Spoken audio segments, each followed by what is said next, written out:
விஸ்வவாணி நற்செய்தி பணி இயக்கம் வழங்கும் சிகரம் தொடும் புறாக்கள் நிகழ்ச்சிக்கு உங்களை அன்புடன் வரவேற்கிறோம். இது பெண்களுக்கான பிரத்யேக நிகழ்ச்சி. வாங்க நிகழ்ச்சிக்குள்ள போலாம்.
பிரியமானவர்களே, வேதம் அறிவோம் பகுதியில் நாம் வேத புத்தகத்தில் சொல்லப்பட்டிருக்கும் பறவைகள், மிருகங்கள், தாவரங்கள், இடங்கள் ஆகியவை பற்றிய குறிப்புகளை பார்த்து வருகிறோம். இந்த நாளிலும் பேரீச்சை குறித்து பார்க்க இருக்கிறோம்.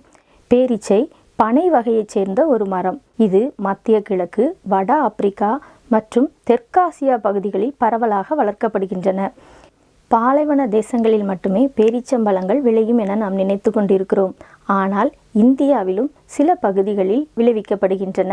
குறிப்பாக குஜராத் மற்றும் மேற்கு வங்காளம் பகுதிகளில் பெரிய அளவில் உற்பத்தி செய்யப்படுகிறது. தமிழ்நாட்டிலும் சில இடங்களில் உற்பத்தி செய்யப்படுகின்றன. இவை ஆழமான நீரை தேடும் வேர் அமைப்புகளை கொண்டுள்ளன. இதன் இலைகள் இறகுகள் போல இருக்கும். பேரீச்ச மரங்கள் 5 ஆண்டுகளில் பழங்களை தர துவங்கி 150 ஆண்டுகள் வரை வாழக்கூடியவை. பேரீச்சம்பழங்களில் பல வகைகள் உண்டு. பேரீச்சை மரத்தின் ஒவ்வொரு பாகத்திற்கும் ஒரு உபயோகம் உள்ளது.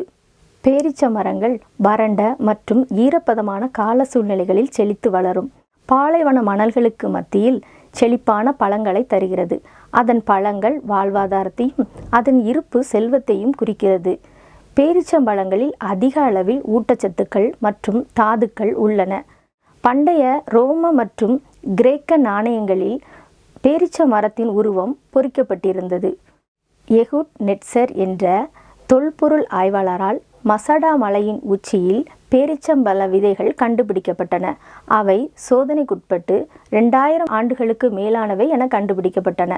2005ஆம் ஆண்டில் ஒரு விஞ்ஞானி குழு இந்த பாதுகாக்கப்பட்ட பேரீச்சை விதையை முளைக்க வைத்து 969 வயது வரை வாழ்ந்த வேதாகம நபரின் நினைவாக மெத்துசலா ஃபார்ம் என பெயரிட்டார்கள்.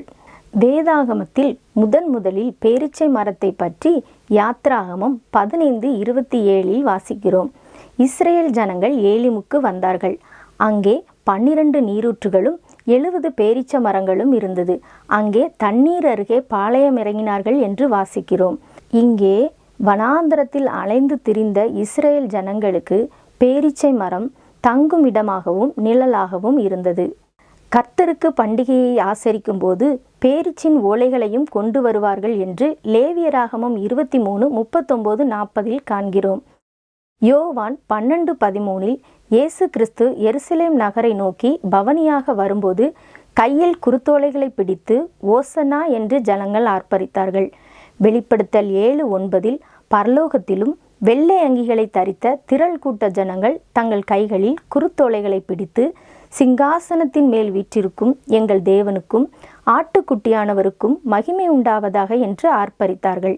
இது வெற்றியை குறிக்கிறதாய் இருக்கிறது. மேலும் தெபோராள் பேரிச்ச மரத்தின் கீழ் இருந்து நியாயம் விசாரித்ததால் அது தெபோராளின் பேரிச்ச மரம் என நியாயாதிபதிகள் 4:5 காண்கிறோம். பேரிச்ச மரம் நீதி மற்றும் நேர்மையின் அடையாளமாக காணப்படுகிறது.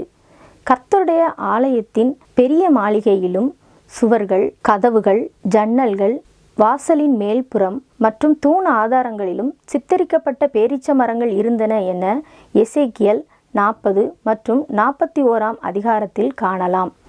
ஆதியாகமத்தில் சொல்லப்பட்டிருக்கும் தாமார் என்ற பெயருக்கும் பேரிச்சை என அர்த்தம். இந்த அற்புதமான பேரிச்சையானது வறட்சியில் கனி கொடுக்கிறதாகவும் இனிமையாகவும் பாதுகாப்பான புகலிடத்தை கொடுக்கிறதாகவும் இருக்கிறது. பேரிச்ச மரம் அமைதி, வெற்றி மற்றும் நித்திய வாழ்வை குறிக்கிறது. நாமும் வறட்சி மற்றும் சோதனையிலும் கனி கொடுக்கிறவர்களாகவும் நித்திய வாழ்வை சுதந்திரிக்கிறவர்களாகவும் காணப்படுவோமாக. ஆமேன். அனைவருக்கும் வணக்கம். சிகரம் தொடும் புறாக்கள் இந்த நிகழ்ச்சியில் உங்களை சந்திப்பதில் மிக்க மகிழ்ச்சி. நான் டாக்டர் ஜெயராணி காமராஜ். இன்றைக்கெல்லாம் மழை பெய்யுது. மழை பெஞ்சோன்னே முதல்ல வீட்டில் என்ன வருது? சின்ன குழந்தைங்களுக்கெல்லாம் மூக்கு ஒழுகுறது, தும்மல், சளி, இருமல். இது ரொம்ப காமனாக இருக்குது. நம்ம டைம்ஸ் ஆஃப் இந்தியாவில் இப்போ லேட்டஸ்ட் சென்னை கார்ப்பரேஷனில் கொடுத்துருக்கிற ஒரு டேட்டா படி மழை பெஞ்ச உடனே சென்னையில் அதிகமாக இந்த இருமல், சளி இருக்கிறது. சாதாரண காமன் கோல்டு சரி, ஃப்ளூ வைரஸில் வர கோல்டு. இந்த ஃப்ளூ வைரஸ் கோல்டுனா என்னென்னா, நம்ம கோவிடோட ஒரு மாறுபாடு தான் இந்த ஃப்ளூ வைரஸ். கொரோனா வைரஸே ஃப்ளூ வைரஸோட ஒரு டைப் தான். அதனால தான் இந்த காலகட்டத்தில் வர்ற இந்த ஃப்ளூ அப்படிங்கிறது உலக அளவில் ரொம்ப முக்கியமான ஒரு இன்ஃபெக்ஷன். நம்ம சாதாரண காஃப் கோல்டு மாதிரி உள்ள கோல்டு மாதிரி இருந்தாலும் கூட சீரியஸான காம்ப்ளிகேஷன்ஸ் சிலரிடம் இது உருவாக்கும். அதோடு கூட இது ஈஸியாக பரவக்கூடியது, சில நேரங்களில் ரொம்ப ஆபத்தான ரெஸ்பிரேட்டரி இன்ஃபெக்ஷனை கூட கொடுக்கக்கூடியது. காமன் கோல்டுக்கும் இந்த ஃப்ளூக்கும் நிறைய வித்தியாசம் இருக்குது. காமன் கோல்டில் பொதுவாக என்ன ஆகும்? முதல்ல தும்மல் வரும், மூக்கு ஒழுகும், மூக்கடைக்கும், தொண்டை, அப்புறம் தான் சளி வரும். ஆனால் இந்த ஃப்ளூவில் மட்டும் என்ன ஆகும்? ஃபர்ஸ்ட் டே இம்மீடியட்டாக வர ஃபஸ்ட்டு விஷயமே தொண்டை வலி, அப்புறம் காய்ச்சல், குளிர், சில நேரம் ஸ்டமக் அப்செட் ப்ராப்ளம் இருக்கும், இருமல், காஃப், ரொம்ப சரியான நெஞ்சில் சளி வர மாதிரி இருமுவாங்க, மூக்கடைப்பு, காது வலி, இதெல்லாம் ரொம்ப கம்மியாக இருக்கும். ஆனால் இந்த வைரஸ் இன்ஃபெக்ஷன்ஸ் தான் ரொம்ப சிவியரான இன்ஃபெக்ஷன். அப்போ இது வராமல் தடுக்க முடியாதா டாக்டர் அப்படின்னு கேட்டிங்கன்னா, இது வருஷம் வரும். உலக அளவில் ஒவ்வொரு இடத்துலையும் ஒவ்வொரு ஸ்ட்ரெயின் மாறி வரும். அப்போ இதுக்கு என்ன தற்காப்பு பண்ணிக்கலாம் டாக்டர் அப்படின்னு கேட்டிங்கன்னா, முதல் தற்காப்பு வேக்சின். ஸோ இன்றைக்கும் உலக அளவில் அமெரிக்காலலாம் இது ரொம்ப சிவியர் டிசீஸாக கருதப்படுறாங்க. அதனால தான் கோவிட் வரும்போது அவங்க இந்த கொரோனாவில் வேறு மாதிரியான ஃப்ளூ வைரஸ்ன்றதுனால ரொம்ப ப்ரிகாஷனாக இருந்தாங்க. இந்த வேக்சின் என்பது வருடம் ஒரு முறை போடுற வேக்சின். ஸோ இந்த வருஷத்தில் எந்த ஸ்ட்ரெயின் இருக்கோ அதை குழந்தைகளுக்கும் பெரியவர்களுக்கும் கொடுக்கணும். குறிப்பாக இது வர்றது குழந்தைங்களை ரொம்ப பாதிக்கும். அதே மாதிரி வயதானவர்கள், சர்க்கரை வியாதி, உடல் பருமன் அதிகவங்க, எதிர்ப்பு சக்தி இல்லாதவங்க, ஆல்ரெடி ஆஸ்மா, வீசிங், நுரையீரல் ப்ராப்ளம் இருக்கிறவங்களுக்கு இது ரொம்ப சிவியரான ப்ராப்ளம் கொடுத்து உயிருக்கு ஆபத்தான நிலை கூட ஏற்படும். ஸோ சாதாரண கோல்டு வைரஸ்னால் வர்றதை எளிதில் சரிப்படுத்தலாம். அது 7 days சொல்லுவோம். ஃபீவர் வந்தால் கோல்டு 7 days தானாக குறையும். ஆனால் இந்த ஃப்ளூ வர்றது மட்டும் கொஞ்சம் கேர்ஃபுல்லாக பார்க்கணும். ஸோ தற்காப்பு எப்பொழுதும் முக்கியம். வேக்சினேஷன் எல்லோரும் போட்டுக்கோங்க. உங்கள் வீட்டில் இந்த ரிஸ்க் ஃபேக்டர், நம்ம கோவிடோட வந்தபோது இந்த ரிஸ்க் ஃபேக்டர்னு சொன்ன பாருங்க, இருக்கவங்களுக்கு வேக்சின் கண்டிப்பாக வருடம் ஒரு முறை இந்த ஃப்ளூ வேக்சின் போடுங்க. குழந்தைகளுக்கும் ஸ்கூலுக்கு போகும்போது இது ஈஸியாக பரவுது, குழந்தைகளை ஈஸியாக பாதிக்குது. அதன் மூலமாக வயதானவங்களும் வீட்டில் உள்ளவங்க பாதிக்கிறாங்க. ஸோ அதனால் குழந்தைகளுக்கு இந்த ஃப்ளூ வேக்சின் கண்டிப்பாக போடணும். ரெண்டாவது, இப்போ நம்ம என்ன தற்காப்பு பண்ணலாம்? முதல் விஷயம், உங்கள் வீட்டில் யாருக்காவது சிம்டம்ஸ் வருதா, நம்ம கொரோனா மாதிரியே அவங்கள தனியாக வைங்க. 2 நாள் ஒர்க்குக்கு அனுப்பாதீங்க. ஒரு 48 மணி நேரம் அவங்கள ஐசோலேஷன் வைங்க. அதுக்கப்புறம் அவங்களுடைய அவங்க யூஸ் பண்ணுற திங்ஸ்லாம் நீங்கள் தொடாமல் இருக்கணும். நம்ம கோவிடுக்கு என்னென்ன ப்ரிகாஷன் பண்ணோமோ அதே மாதிரி மாஸ்க் போடுங்க, கை அடிக்கடி கழுவுங்க. அவங்க தொட்ட பொருட்களை எடுத்து யூஸ் பண்ணும்போது கண், காது, மூக்கு, வாயில் வைக்காதீங்க. பொதுவாக உங்கள் ரூம், ஏர், சுற்றுப்புற சூழல் சுகாதார முறைப்படி வச்சுக்கோங்க. நல்ல ஓப்பன் ஏரில் வச்சுக்கோங்க. நல்ல சத்துள்ள உணவு வகைகளை கொடுங்க. ஸோ இவை அனைத்தும் வந்தால் ட்ரீட் பண்ணணும். உடனே டாக்டரை பாருங்கள். அவங்க கொடுக்குற மருந்துகளை கொடுங்க. ரொம்ப இன்ஃபெக்ஷன் இருக்கிறவங்களுக்கு சில நேரம் செஸ்ட் காம்ப்ளிகேஷன்ஸ் வரும். அந்த காலகட்டத்தில் அதை அசால்ட்டாக எடுத்துக்காமல் உடனே மருத்துவ ரீதியான பரிசோதனை செய்யுங்க. கண்டிப்பாக இந்த ஃப்ளூ பரவுதல் ரொம்ப சீக்கிரமாக பரவும். பரவாமல் தடுப்பதற்கு எந்த ஒரு சிம்டம்ஸ் இருந்தாலும் வீட்டில் எல்லாருக்கும் சொல்லுங்கள். குழந்தைங்க ஸ்கூலுக்கு போகிறாங்களா, உங்கள் ஸ்கூலில் யாருக்காவது இருக்கா, உடனே ஐசோலேட் ஆகு, மாஸ்க் போடு, கையை கழுவு, அவங்க பக்கத்தில் போக்காத, அவங்க இருமல், தும்மல், காஃப் பண்ணும்போது அதை செப்பரேட் ஆக்குங்க. நீ உன்னோட நோஸ் கவர் பண்ணிக்கோ, அவங்களையும் கவர் பண்ண சொல்லு. கை கால் சானிடைசர் யூஸ் பண்ணுங்கள். இதெல்லாம் ரொம்ப முக்கியமான விஷயம். இதற்கு அடுத்தபடியாக கண்டிப்பாக மருத்துவரை அணுகி முறையான மருந்துகளை பெற்றுக்கொள்ளுங்கள். உங்கள் வீட்டில் டயபெட்டிக், இந்த இம்யூனிட்டி குறைவான வயதானவங்க இருந்தால் உடனே அவர்களுக்கு தற்காப்பு சரியான சிகிச்சை முறையும் கொடுங்க. இதன் மூலமாக இந்த ஃப்ளூ வைரஸ்லேருந்து தற்காத்து கொள்ள முடியும். இன்றும் கிட்டத்தட்ட 60 முதல் 70% வேக்சின் போட்டவங்களுக்கு இந்த பிரச்சனை வர்றது இல்லை. ஃப்ளூ வேக்சின் கண்டிப்பாக போட்டுக்கொள்ளலாம். ஈவன் ப்ரெக்னெண்ட்டாக இருக்கவங்க கண்டிப்பாக கூட போட்டுக்கொள்ளலாம். பல நேரங்களில் இந்த ரிஸ்க் ஃபேக்டர் அதிகமாக இருக்கவங்க, டயபெட்டிஸ் இருக்கிறவங்க, சுகர், கேன்சருக்கு ட்ரீட்மெண்ட், இம்யூனிட்டி குறைவாக இருக்கவங்க, ரொம்ப உடல் பலகீனமாக இருக்கவங்க, லங் வியாதி, ஆஸ்மா, இவங்கெல்லாம் வருடம் ஒரு முறை ஃப்ளூ வேக்சின் போடுங்க. சுற்றுப்புற சூழலை சுகாதார முறைப்படி வச்சுக்கோங்க. உங்கள் மாஸ்க் போடுங்க, தற்காத்துக்கொள்ளுங்க. சிம்டம்ஸ் வந்தால் தனித்துமை, ஐசோலேஷன் பெஸ்ட்டு. இவற்றை நீங்கள் செஞ்சீங்கன்னா ஃப்ளூ வராமல் தடுக்க முடியும். வந்தால் பரவ முடியாமல் காக்க முடியும். ரிஸ்கானவங்களை ஆபத்துலேருந்து காத்துக்கொள்ளவும் முடியும். கிறிஸ்துவுக்குள் பிரியமானவர்களே, இந்த நாளின் சுகவாழ்வு தொழிற்கட்டும் பகுதியில் காலநிலை மாற்றத்தினால் ஏற்படுகிற சளி காய்ச்சலை குறித்து டாக்டர் சொல்ல கேட்டோம். ஜெபிப்பதற்கு முன்பதாக ஒரு வேத வசனத்தை வாசிக்கிறேன். அது சங்கீதம் 30 வசனங்கள் 11 மற்றும் 12. என் புலம்பலை ஆனந்த களிப்பாக மாறப்பண்ணினீர். என் மகிமை அமர்ந்திராமல் உம்மை கீர்த்தனம் பண்ணும்படியாக நீர் என் இரட்டை களைந்து போட்டு மகிழ்ச்சி என்னும் கட்டினால் என்னை இடைக்கட்டினீர். என் தேவனாகிய கர்த்தாவே, உம்மை என்றென்றைக்கும் துதிப்பேன். எங்களை அளவில்லாமல் நேசித்து பாதுகாக்கிற எங்கள் அன்பின் ஆண்டவரே, எங்களை நீரா அதிகமாக நேசிக்கிறதற்காக உங்களுக்கு நன்றி செலுத்துகிறோம். பூமியும் அது நிறைவும் உம்முடையது, காலங்கள் எல்லாம் உம்முடைய கரத்தில் நீர் வைத்திருக்கிறீர். அதற்காக உமக்கு நன்றி செலுத்துகிறோம். ஆண்டவரே, இந்த நிகழ்ச்சியை பார்த்து கொண்டிருக்கிற யாராவது இப்படிப்பட்ட காய்ச்சலினாலே பாதிக்கப்பட்டிருப்பார்களானால் கர்த்தாவே, நீர் அவர்களை பலப்படுத்த வேண்டும்படியாக நாங்கள் ஜெபிக்கிறோம். உம்முடைய பலத்தினாலே நீர் அவர்களை இடைக்கட்ட வேண்டும்படியாக நாங்கள் ஜெபிக்கிறோம். வசனத்தை அனுப்பி நீர் அவர்களை சுகப்படுத்த வேண்டும்படியாக நாங்கள் ஜெபிக்கிறோம். என்னுடைய தழும்புகளாலே குணமானீர்கள் என்ற உடைய வசனத்தின்படியாக நீர் அவர்களை குணமாக்கும். இனி அந்த பலவீனம் ஆண்டவரே அவர்களை தொடாதபடிக்கு நீர் காத்துக்கொள்ள வேண்டும்படியாக நாங்கள் ஜெபிக்கிறோம். நல்ல சரீரத்திலே ஆரோக்கியத்தையும் சுகத்தையும் பலனையும் நீர் கட்டளையிட வேண்டும்படியாக நாங்கள் ஜெபிக்கிறோம். என்னாலும் உம்மை துதிக்கிற துதியை அவருடைய வாயிலே நீர் கொடுத்து ஆண்டவரே அவர்களை பலப்படுத்த வேண்டும்படியாக நாங்கள் ஜெபிக்கிறோம். உம்முடைய கரத்திலே இந்த நிகழ்ச்சியை பார்த்து கொண்டிருக்கிற ஒவ்வொருத்தரையும் நாங்கள் ஒப்பு கொடுக்கிறோம். ஒவ்வொருத்தருக்கும் நல்ல பலன், சுகம், ஆரோக்கியத்துக்கு தந்து அவர்களை ஆண்டவரே மகிழ்ச்சியாக்க வேண்டும்படியாக இயேசு கிறிஸ்துவின் மூலமாக ஜெபிக்கிறோம் நல்ல பிதாவே, ஆமேன். பிரியமானவர்களே, ஆண்டவர் இயேசுவின் நாமத்தில் உங்களை அன்போடு வாழ்த்தி வரவேற்கிறேன். இந்த நிகழ்ச்சியை நீங்கள் கண்டுகளிக்கிறதற்காக உங்களுக்கு நன்றி செலுத்துகிறேன். தொடர்ந்து இந்த நிகழ்ச்சியை அநேகருக்கு அறிமுகம் செய்யுங்கள். இந்த நாளிலே நாம் மீகாளை குறித்து ஒரு சில காரியங்களை நாம் கற்றுக்கொள்ள இருக்கிறோம். மீகாள் யார் என்று நம்ம எல்லாருக்கும் தெரியும். மீகாள் தாவீதின் மனைவியாக இருந்தவள், சவுலின் இளைய மகள். மீகாள் என்ற பெயருக்கு சிறிய நீரோடை அல்லது கர்த்தர் யார் என்ற கேள்வி கேட்கக்கூடிய விதத்தில் அந்த பெயரின் அர்த்தம் அமைந்திருக்கிறது.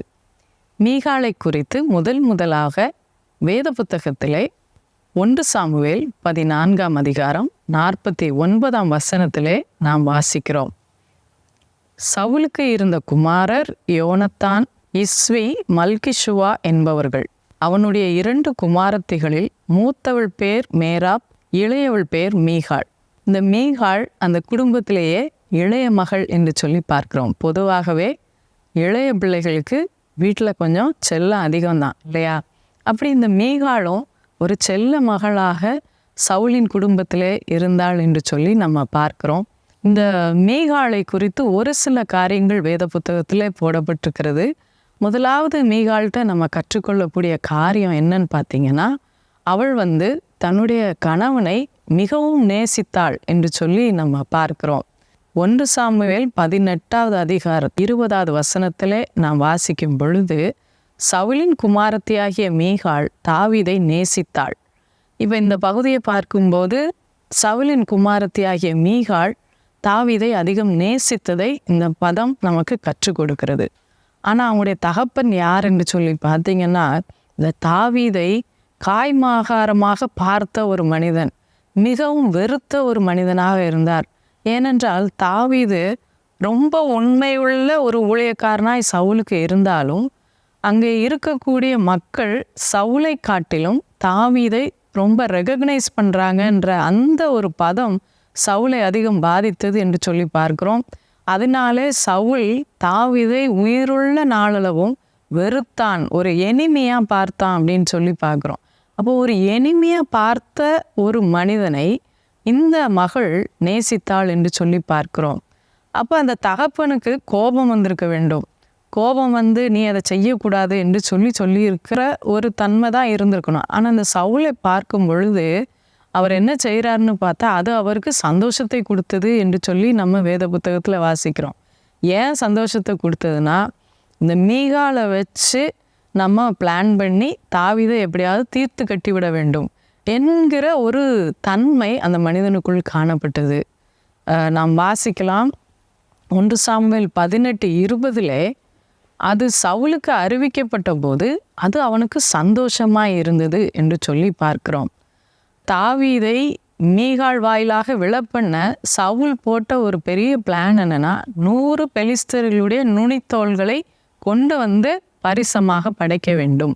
ஆனால் தாவீது பாருங்க, கர்த்தர் அவனோடு இருந்ததுனால 100 இல்லை 200 நுனித்தோள்களை கொண்டு சவுளுடைய பாதத்தில் வைத்துவிட்டு மீகாளை தன் மனைவியாக மாற்றிக்கொள்கிறான். நல்ல ஒரு திருமணம் செய்து சந்தோஷமாக வாழ வேண்டிய ஒரு நேரத்தில் மீகாளுடைய நிலைமையை பார்த்தீங்கன்னா, தகப்பன் தன் கணவனை கொன்றுவிடக்கூடாது என்று சொல்லி தன் சொந்த கைகளாலே ஜன்னல் வழியாக தாவீதை அவர் தப்பித்து கொள்ளட்டும் என்று சொல்லி அவள் பிரயாசப்படுகிறத நம்ம இதில் பார்க்குறோம்.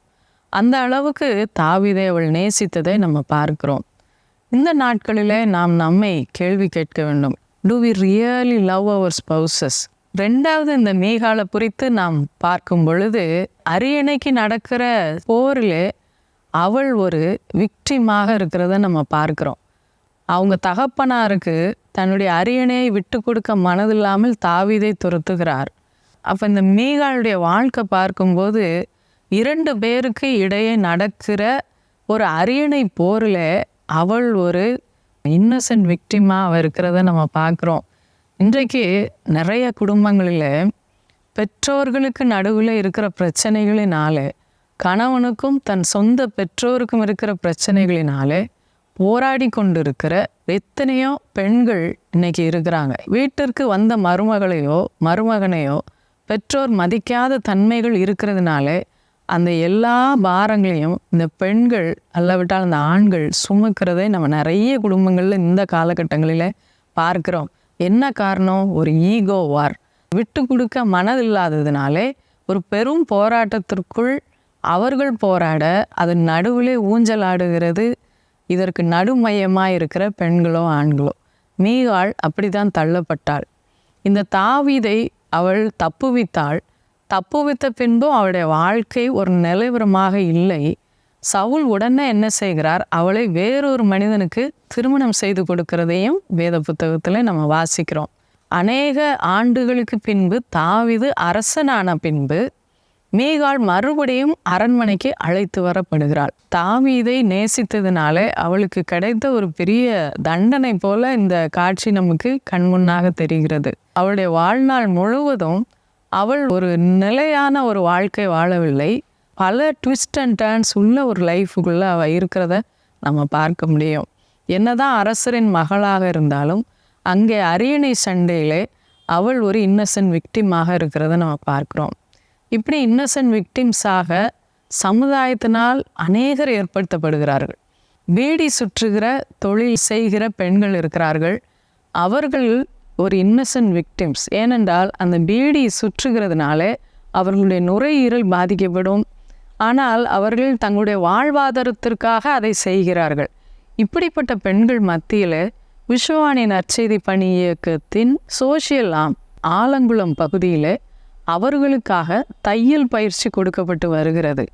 இப்படி தையல் பயிற்சி பெற்ற பெண்கள் மறுபடியும் பீடி சுற்றுவதற்கு அவர்கள் போவதில்லை. அவர்கள் தையல் தைத்து தங்களுடைய வாழ்வாதாரத்தை பெருக்கிக் கொள்கிறார்கள். ஆண்டவருக்கு மகிமை உண்டாவதாக. ஒருவேளை நீங்களும் அப்படிப்பட்ட இன்னசென்ட் விக்டிம்ஸாக இருக்கலாம். உங்களுடைய வேலைகளின் நிமித்தமோ உங்களுடைய சொந்த குடும்பத்தாருக்கு நடுவில் நீங்கள் ஒரு தனித்து வாடும் ஒரு குருவியை போல வாழலாம். ஆனால் ஆண்டவர் உங்களுக்கென்று ஒரு வாய்ப்பை உண்டு பண்ணுகிறவராக இருக்கிறார். அவரை நோக்கி நீங்கள் கூப்பிடும்போது நிச்சயமாக அவர் உங்களுக்கு செவி கொடுப்பார். இன்னும் இந்த மீகாளை குறித்து நம்ம பார்க்கும்போது இவ்வளவு கடினங்களே அவள் கடந்து வந்தாள். ஆனால் அவள் செய்த ஒரு தவறும் வேத புத்தகத்தில் இடம்பெற்றிருக்கிறதை நம்ம பார்க்கிறோம். நாம் 2 சாமுவேல் 6வது அதிகாரத்தை பார்க்கும் பொழுது தாவீது உடன்படிக்கை பெட்டியை எருசலேமுக்கு கொண்டு வருகிறதை நாம் காட்சியாக நம்ம அங்கே பார்க்கிறோம். அது மாத்திரம் அல்ல, அந்த பெட்டிக்கு முன்பதாக அரசனாக இருந்த தாவீது ஆடி பாடுகிறதையும் அந்த அதிகாரத்தில் நம்ம பார்க்கிறோம். இப்படி ஒரு சீனை மீகாள் எதிர்பார்க்கவில்லை. ஜன்னல் வழியாக பார்த்த மீகாள் தாவீது அரசன் ஆடி பாடி ஆண்டவருக்கு முன்பாக வருகிறதை பார்த்து அவள் இருதயத்திலே தாவீதை அவமதித்தாள் என்று சொல்லி பார்க்கிறோம். தாவீது அவளுடைய கணவன் மாத்திரமல்ல, இஸ்ரவேல் அனைத்திற்கும் அரசன் என்பதை நினைவுபடுத்த வேண்டும். 2வது, என்ன சூழ்நிலையிலே தாவீது ஆடு பாடுகிறார் என்று சொல்லியும் அவள் பார்த்திருக்க வேண்டும். ஏனென்றால் அவர் ஏதோ குடித்து வெறித்து விட்டு ஆடவில்லை.